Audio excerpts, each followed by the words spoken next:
चुकलं नेमकं. कारण खानाचं जे शरीर होतं, खानाचं वजन होतं ते 250 किलोचं होतं. शिवाजी महाराजांचं वजन किती होतं तर फक्त 50 किलोचं होतं. गिरकी घेताना महाराजांचा अंदाज चुकला आणि महाराज जे आहेत ज्यावेळेला त्याचा पोट फाडल्यानंतर ह्या जो सय्यद बंडा जो आहे त्याच्या बाजूला येऊन पडले आणि म्हणजे मुघलाच्या हातात आयते सापडले. आयते सापडले. तिथून जेव्हा सय्यद बंडाने जेव्हा वार केला तेव्हा जीवा महालाने त्याचा हात छाटला. बाहेर आले, फत्ते फत्ते एवढं ओरडलं, अख्खं मुघली सैन्य कापून काढलं. 22,000 फौज त्या जावळीच्या जंगलामध्ये कापून टाकलं. कसली राजनीती आहे, कसलं हे प्रसंगावधान आहे. विचार करा, त्या राजांचे आपण तर वंशज आहोत. युद्ध नीती कशी असावी तर युद्ध नीती हे अशी असावी की माझं काही होऊ दे परंतु आलेल्या सैन्य परत जाऊ नये. महाराजांबद्दल बरेचसे किस्से आहेत. मी ऍक्च्युअली तुम्हाला संभाजी राजांबद्दल सांगणार आहे. खूप काय आहे, पण तुम्हाला पुन्हा एकदा शिवजयंतीच्या शुभेच्छा देतो आणि पुढे पार्ट नंबर 2 ला मी जो वळतो तो संभाजी राजांकडे. काही लोक म्हणतात की संभाजी राजे हे बदफैली होते, हे व्यसनी होते. एक साधी गोष्ट सांगा की जर जिजाऊने जर शिवाजीला घडवलं असेल तर तीच जिजाऊ संभाजी सारखा बदफैली आणि व्यसनी राजा तयार करू शकते का?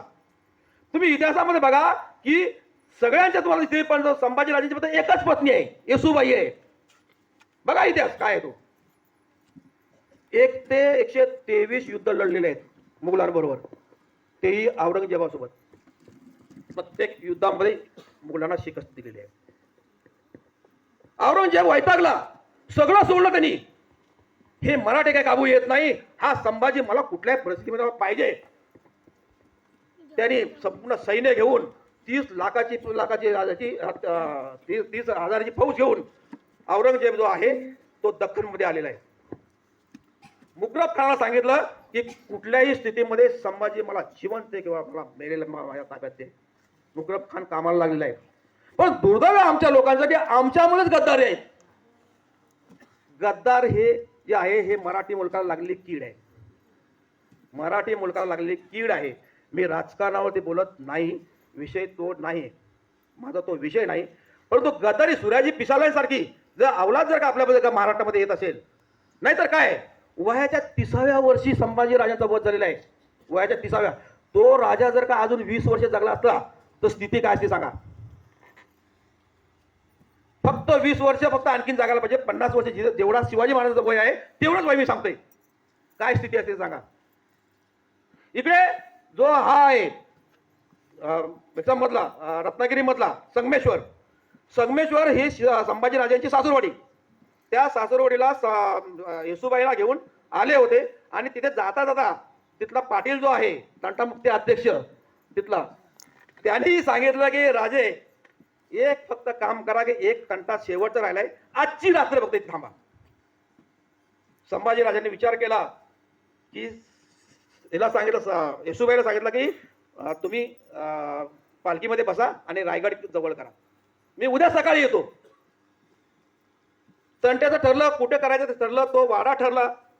हो त्या अगोदर संभाजी राजाचा सख्खा मेवणा गणोजी शिर्के हा जाऊन मुकरब खानाला कोल्हापूरमध्ये जाऊन भेटला होता. कोल्हापूर मुकरब खानाकडे 15,000ची फौज. बातमी दिली की संभाजी राजे जो आहे हा संगमेश्वरला आहे.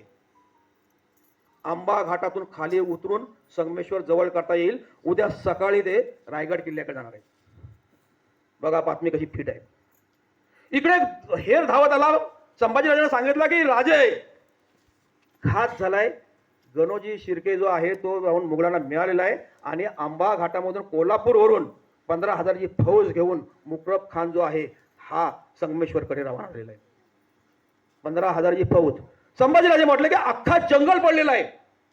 मुकरब खानने जरी निघाला तरी मुकरब खान हा सकाळी दुसऱ्या प्रहरापर्यंत येणार आहे. पहिल्या प्रहरामध्ये येतात तोपर्यंत मी इथला तंटा उरकतो आणि मी जातो. सोबतचे जे आणखी जे काय जे सैन्य होते ते येसूबाईंच्या सुरक्षेसाठी